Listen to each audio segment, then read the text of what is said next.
അസ്സലാമലൈക്കും, welcome back to daily dishes. ഇന്ന് ഞാൻ നല്ലൊരു ചീസ് കേക്കാണ് തയ്യാറാക്കുന്നത്. നല്ലൊരു മാംഗോ ചീസ് കേക്ക്. ഓവനോ ബീറ്ററോ ക്രീമോ ഒന്നുമില്ലാതെ വളരെ എളുപ്പത്തിൽ നമുക്ക് ഈ ചീസ് കേക്ക് തയ്യാറാക്കിയെടുക്കാം. പിന്നെ പാലുണ്ടെങ്കിൽ ഒരു 5 മിനിറ്റ് കൊണ്ട് തന്നെ ക്രീം ചീസും നമുക്ക് വീട്ടിൽ തന്നെ ഉണ്ടാക്കാം. അപ്പോൾ പാൽ വെച്ചിട്ട് ക്രീം ചീസ് തയ്യാറാക്കിയിട്ട് അത് വെച്ചിട്ട് ചീസ് കേക്ക് തയ്യാറാക്കുന്ന വീഡിയോ ഞാൻ ഇതിൻ്റെ മുന്നേ ഇട്ടിട്ടുണ്ട്. അപ്പോൾ അതിൻ്റെ ലിങ്ക് ഞാൻ ഡിസ്ക്രിപ്ഷനിൽ കൊടുക്കാം. അപ്പോൾ അതൊന്ന് കണ്ടു നോക്കുകയാണെങ്കിൽ ചീസ് നമുക്ക് ഈസി ആയിട്ട് വീട്ടിൽ തന്നെ തയ്യാറാക്കാം. ഇതിൽ ഞാൻ ക്രീം ചീസ് തയ്യാറാക്കുന്നത് കാണിക്കുന്നില്ല. നമ്മൾ പുറത്തുനിന്ന് വാങ്ങിയിട്ടുള്ള ക്രീം ചീസ് വെച്ചിട്ടാണ് ഈ ചീസ് കേക്ക് തയ്യാറാക്കിയിട്ടുള്ളത്. അപ്പോൾ നമുക്ക് ഈ ചീസ് കേക്ക് എങ്ങനെയാണ് തയ്യാറാക്കിയെടുക്കുന്നത് നോക്കാം. അപ്പോൾ ആദ്യം നമുക്ക് ഈ ചീസ് കേക്കിൻ്റെ ബേസ് തയ്യാറാക്കാം. ബിസ്ക്കറ്റ് വെച്ചിട്ടാണ് നമ്മളിതിൻ്റെ ബേസ് തയ്യാറാക്കുന്നത്. അപ്പോൾ അതിന് വേണ്ടി ഞാനൊരു 5 ഡൈജസ്റ്റീവ് ബിസ്ക്കറ്റ് എടുത്തിട്ടുണ്ട്. ഒരു 40 ഗ്രാമോളം ബിസ്ക്കറ്റ് ഏതായാലും കുഴപ്പമില്ല കേട്ടോ. നമ്മുടെ കയ്യിൽ ഏത് ബിസ്ക്കറ്റാണുള്ളതെന്ന് വെച്ചാൽ അതെടുക്കാം. ഇനി നമുക്ക് ഈ ബിസ്ക്കറ്റ് ഒരു മിക്സിയുടെ ജാറിലിട്ട് നല്ല തരിതരിപ്പായിട്ടൊന്ന് പൊടിച്ചെടുക്കാം. ഇപ്പം ഞാൻ ഈ ബിസ്ക്കറ്റ് പൊടിച്ചെടുത്തിട്ടുണ്ട്. ഇനി ഇതിലേക്ക് ഒരു 3 ടേബിൾ സ്പൂൺ ബട്ടർ ചേർത്ത് കൊടുക്കാം. ഇപ്പോൾ ഒരു 3 ടേബിൾ സ്പൂൺ മെൽറ്റ് ചെയ്ത ബട്ടർ ചേർത്തിട്ടുണ്ട്. ഇനി ഈ ബിസ്ക്കറ്റും ബട്ടറും എല്ലാം കൂടെ ഒന്ന് മിക്സായി വരാൻ വേണ്ടി ഒന്നും കൂടി ഒന്ന് കറക്കിയെടുക്കാം. ഇപ്പോൾ ബിസ്ക്കറ്റും ബട്ടറും എല്ലാം കൂടെ നന്നായിട്ട് മിക്സായി വന്നിട്ടുണ്ട്.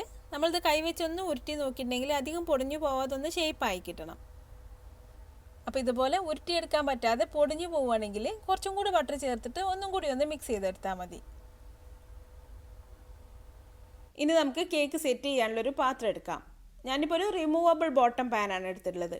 അതല്ലെങ്കിൽ നമുക്ക് സ്പ്രിംഗ് ഫോം പാൻ എടുക്കാം. അല്ലെങ്കിൽ നമ്മൾ സാധാരണ ഒരു പാത്രം എടുത്തിട്ട് പാത്രത്തിനുള്ളിൽ കേക്ക് നമുക്ക് പെട്ടെന്ന് റിമൂവ് ചെയ്തെടുക്കാൻ പറ്റുന്ന രീതിയിൽ അലൂമിനിയം ഫോയിലോ അല്ലെങ്കിൽ ബട്ടർ പേപ്പറോ വെച്ചിട്ടൊന്ന് കവർ ചെയ്തെടുത്താലും മതി. ഇനി ഈ പാനിലേക്ക് നമ്മൾ പൊടിച്ച് വെച്ചുള്ള ബിസ്ക്കറ്റ് ഇട്ട് കൊടുക്കാം. ബിസ്ക്കറ്റ് ഇതിലേക്ക് ഇട്ട് കൊടുത്തിട്ട് നന്നായിട്ട് അമർത്തി ഒരേ ലെവലാക്കി എടുക്കണം. അപ്പോൾ ആദ്യം നമുക്കിതുപോലെ ഒന്ന് ലെവൽ ചെയ്ത് കൊടുക്കാം. ഏകദേശം ഒരേ ലെവലാക്കി എടുത്ത ശേഷം പിന്നെ ഒരു ഗ്ലാസ് എന്തെങ്കിലും വെച്ചിട്ട് നന്നായിട്ടൊന്ന് പ്രസ് ചെയ്ത് കൊടുക്കാം. ഇതുപോലെ നന്നായിട്ടൊന്ന് പ്രസ് ചെയ്ത് കൊടുത്ത ശേഷം പിന്നെ ഇത് ഫ്രീസറിൽ വെച്ച് കൊടുക്കാം. പിന്നെ ഇതിലേക്ക് വേണ്ട ബാക്കിയുള്ളതെല്ലാം റെഡിയാക്കി എടുത്ത ശേഷം നമുക്കിത് പുറത്തെടുത്താൽ മതി. ഇപ്പം ഞാനിത് നന്നായിട്ട് പ്രസ് ചെയ്ത് വെച്ചിട്ടുണ്ട്. ഇനി നമുക്കിത് ഫ്രീസറിൽ വെച്ച് കൊടുക്കാം. ഇനി ഇതിലേക്ക് നമുക്ക് 2 കപ്പ് മാംഗോ പ്യൂരി വേണം. ഞാനിപ്പോൾ മാംഗോ പ്യൂരി റെഡിയാക്കി വെച്ചിട്ടുണ്ട്. ഇത് ഞാനിപ്പോൾ 2 മാങ്ങ മിക്സിയിലിട്ട് നന്നായിട്ടൊന്ന് അരച്ചെടുത്തിട്ടുള്ളതാണ്. അപ്പോൾ മാങ്ങ അരിഞ്ഞു വരാൻ ബുദ്ധിമുട്ടുണ്ടെങ്കിൽ മാത്രം കുറച്ച് വെള്ളം കൂടെ ചേർത്ത് കൊടുക്കാം. പിന്നെ നാരൊക്കെയുള്ള മാങ്ങയാണെങ്കിൽ ഇതൊന്ന് അരിച്ചെടുക്കുകയും വേണം. ഇനി നമുക്കൊരു ബൗളിലേക്ക് 200 ഗ്രാം ക്രീം ചീസ് ചേർത്ത് കൊടുക്കാം. ക്രീം ചീസ് വേണമെങ്കിൽ നമുക്ക് പാൽ വെച്ചിട്ട് ഈസി ആയിട്ട് വീട്ടിൽ തന്നെ തയ്യാറാക്കാം. ഞാൻ ഇതിൻ്റെ മുന്നേ ഒരു ചീസ് കേക്കിൻ്റെ റെസിപ്പി ഇട്ടിട്ടുണ്ട്. അതിൽ പാൽ വെച്ചിട്ട് ക്രീം ചീസ് തയ്യാറാക്കിയിട്ട് അത് വെച്ചിട്ടാണ് ഞാൻ ചീസ് കേക്ക് തയ്യാറാക്കുന്നത്. അത് ജലാറ്റിനൊന്നും ചേർക്കാതെ തയ്യാറാക്കുന്ന ഒരു ചീസ് കേക്കാണ്. റെസിപ്പി ഞാൻ ഡിസ്ക്രിപ്ഷനിൽ കൊടുക്കാം. ഇനി ഈ ക്രീം ചീസിലേക്ക് ഒരു 4 ടേബിൾ സ്പൂൺ പഞ്ചസാര ചേർത്ത് കൊടുക്കാം. പിന്നെ ഒരു ടീസ്പൂൺ വാനില എസൻസും കൂടെ ചേർത്ത് കൊടുക്കാം. ഇനി നമുക്ക് ഈ പഞ്ചസാരയൊക്കെ ഒന്ന് അലിഞ്ഞു വരുന്നത് വരെ നന്നായിട്ടൊന്ന് ഇളക്കി കൊടുക്കാം. ഇപ്പോൾ പഞ്ചസാരയൊക്കെ ഇതിൽ നന്നായിട്ട് മിക്സായി വന്നിട്ടുണ്ട്. ഇനി ഇതിലേക്കൊരു 1/2 കപ്പ് പുളിയില്ലാത്ത നല്ല കട്ടി തൈര് ചേർത്ത് കൊടുക്കാം.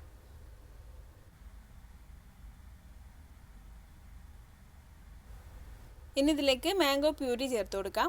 200 ml ഒരു കപ്പിൽ 1 കപ്പ് മാംഗോ പ്യൂരിയാണ് ഇപ്പോൾ ചേർത്തിട്ടുള്ളത്. ഇനി നമുക്കിതെല്ലാം കൂടെ നന്നായിട്ടൊന്ന് മിക്സ് ചെയ്തെടുക്കാം. ഇപ്പം ഞാൻ ഇതെല്ലാം കൂടെ നന്നായിട്ട് മിക്സ് ചെയ്തെടുത്തിട്ടുണ്ട്. ഇനി നമുക്കൊരു ബൗൾ എടുത്തിട്ട് അതിലേക്കൊരു 2 ടീസ്പൂൺ ജലാറ്റിൻ ചേർത്ത് കൊടുക്കാം. ഇനി ഇതിലേക്കൊരു 1/4 കപ്പ് ചൂടുവെള്ളം ഒഴിച്ചൊന്ന് മിക്സ് ചെയ്ത് കൊടുത്തിട്ട് ഒരു 5 മിനിറ്റ് നമുക്കിതൊന്ന് കുതിരാനായിട്ട് മാറ്റി വെക്കാം. ഞാനിതിപ്പോൾ മൂടി വെച്ചിട്ടുണ്ട്. ഒരു 5 മിനിറ്റ് ആകുമ്പോഴേക്ക് ജലാറ്റിനൊക്കെ നന്നായിട്ട് കുതിർന്ന് വരും. ഇപ്പോൾ ജലാറ്റിനൊക്കെ നന്നായിട്ട് കുതിർന്ന് വന്നിട്ടുണ്ട്. ഇനി ഇത് നമ്മൾ തയ്യാറാക്കി വെച്ചുള്ള ക്രീം ചീസ് മിക്സിലേക്ക് ഒഴിച്ചു കൊടുക്കാം. ഇനി ഇതെല്ലാം കൂടെ നമുക്ക് ഒന്നും കൂടെ നന്നായിട്ടൊന്ന് മിക്സ് ചെയ്തെടുക്കാം. ഇപ്പം ഞാൻ ഇതെല്ലാം കൂടെ നന്നായിട്ട് മിക്സ് ചെയ്ത് വെച്ചിട്ടുണ്ട്. ഇനി നമ്മൾ നേരത്തെ സെറ്റാകാൻ വെച്ചിട്ടുള്ള കേക്ക് ടീൻ എടുത്തിട്ട് ഈ ബിസ്ക്കറ്റ് ലെയറിന് മുകളിലായിട്ട് നമ്മുടെ ഈ ക്രീം ചീസ് മിക്സ് ഒഴിച്ചു കൊടുക്കാം. ഇതിനെ നന്നായിട്ടൊന്ന് ടാപ്പ് ചെയ്ത് കൊടുത്ത ശേഷം ഒരു 1/2 മണിക്കൂർ നമുക്കിതൊന്ന് ഫ്രീസറിൽ വെച്ച് കൊടുക്കാം. 1/2 മണിക്കൂർ കൊണ്ട് ഇതിൻ്റെ മുകളിലൊക്കെ ഒന്ന് സെറ്റായി വരും. അപ്പോൾ ഒരു 1/2 മണിക്കൂറൊക്കെ ആയി തുടങ്ങിയാൽ നമുക്ക് ഇതിൻ്റെ മുകളിലേക്ക് വേണ്ട ജെല്ലി തയ്യാറാക്കാം. അപ്പോൾ മാംഗോ ജെല്ലി തയ്യാറാക്കാൻ വേണ്ടി നമുക്കൊരു ബൗളിലേക്ക് 1.5 ടീസ്പൂൺ ജലാറ്റിൻ ചേർത്ത് കൊടുക്കാം. ഇനി ഇതിലേക്കൊരു 1/4 കപ്പ് ചൂടുവെള്ളം ഒഴിച്ചൊന്ന് മിക്സ് ചെയ്ത് കൊടുത്ത ശേഷം ഒരു 5 മിനിറ്റ് നമുക്കിതൊന്ന് കുതിരാനായിട്ട് മാറ്റി വെക്കാം. അപ്പോൾ ഞാനിതൊന്ന് മൂടി വെച്ച് കൊടുത്തിട്ടുണ്ട്. ഇനി നമ്മുടെ ബാക്കിയുള്ള ഒരു കപ്പ് മാംഗോ പ്യൂരിയിലേക്ക് 1 ടേബിൾ സ്പൂൺ പഞ്ചസാര ചേർത്ത് കൊടുക്കാം. പിന്നെ നമ്മൾ കുതിർത്തെടുത്തിട്ടുള്ള ജലാറ്റിനും കൂടെ ഇതിലേക്ക് ചേർത്ത് കൊടുത്തിട്ട് ഇതെല്ലാം കൂടി നമുക്ക് നന്നായിട്ടൊന്ന് മിക്സ് ചെയ്തെടുക്കാം. ഇപ്പോൾ ഞാനിത് നന്നായിട്ട് മിക്സ് ചെയ്തെടുത്തിട്ടുണ്ട്. ഇനി ഇത് നമുക്ക് അരമണിക്കൂർ ഫ്രീസറിൽ വെച്ചൊന്ന് സെറ്റ് ചെയ്തെടുത്തിട്ടുള്ള ഈ ചീസ് കേക്കിന് മുകളിലായിട്ട് ഒഴിച്ചു കൊടുക്കാം. അപ്പോൾ ഇത് മുഴുവനായിട്ട് സെറ്റ് ആയിട്ടുണ്ടാവില്ല കേട്ടോ. അപ്പോൾ നമുക്കിതുപോലെ ഒരു സ്പൂൺ എന്തെങ്കിലും വെച്ചിട്ട് അതിന് മുകളിലൂടെ പതുക്കെ ഒഴിച്ചു കൊടുക്കാം.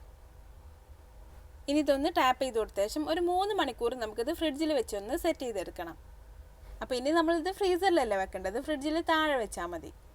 അപ്പോൾ ഇനി നമുക്കിതൊന്ന് കവർ ചെയ്ത് കൊടുത്ത ശേഷം ഫ്രിഡ്ജിലേക്ക് മാറ്റാം. ഞാനിപ്പോൾ 3 മണിക്കൂറിന് ശേഷം നമ്മുടെ ചീസ് കേക്ക് ഫ്രിഡ്ജിൽ നിന്നും പുറത്തെടുത്തിട്ടുണ്ട്. ഇനി നമുക്കൊരു ടവൽ എന്തെങ്കിലും ചൂടുവെള്ളത്തിലൊന്ന് മുക്കി പിഴിഞ്ഞ ശേഷം ഇതുപോലെ ഈ കേക്ക് ടിന്നിന് പുറത്തായിട്ടൊന്ന് വെച്ച് കൊടുക്കാം. അപ്പോൾ ഇങ്ങനെ ചെയ്യുമ്പോൾ ചീസ് കേക്ക് ഈ ടിന്നിലൊന്നും ഒട്ടിപ്പിടിക്കാതെ നന്നായിട്ട് വിട്ടുപോരും. ഇനി നമുക്ക് ഈ കേക്ക് ഒരു ഗ്ലാസ്സിന് മുകളിൽ വെച്ചിട്ട് പതുക്കെ ഒന്ന് അമർത്തി കൊടുക്കാം. ഇപ്പോൾ നമ്മുടെ ചീസ് കേക്ക് റെഡി ആയിട്ടുണ്ട്. ഇനി ഇതിൻ്റെ മുകളിൽ വേണമെങ്കിൽ നമുക്ക് മാംഗോ പീസോ അല്ലെങ്കിൽ നട്ട്സോ ഒക്കെ വെച്ച് കൊടുക്കാം. അപ്പോൾ ഇനി നമുക്ക് ഈ മാംഗോ ചീസ് കേക്ക് ഒന്ന് കട്ട് ചെയ്തെടുക്കാം.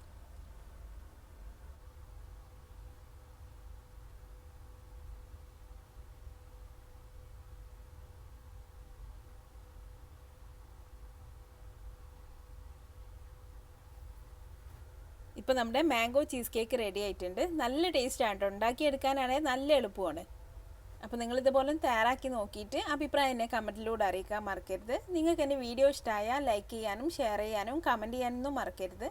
പിന്നെ ഇതുപോലെ നല്ല ഈസി ആയിട്ടുള്ള നല്ല ടേസ്റ്റി ആയിട്ടുള്ള റെസിപ്പികൾക്കായി ഈ ചാനൽ ഒന്ന് സബ്സ്ക്രൈബ് ചെയ്തേക്കണേ. അപ്പോൾ അടുത്ത നല്ലൊരു റെസിപ്പി ആയിട്ട് വീണ്ടും കാണാം. Thanks for watching this video.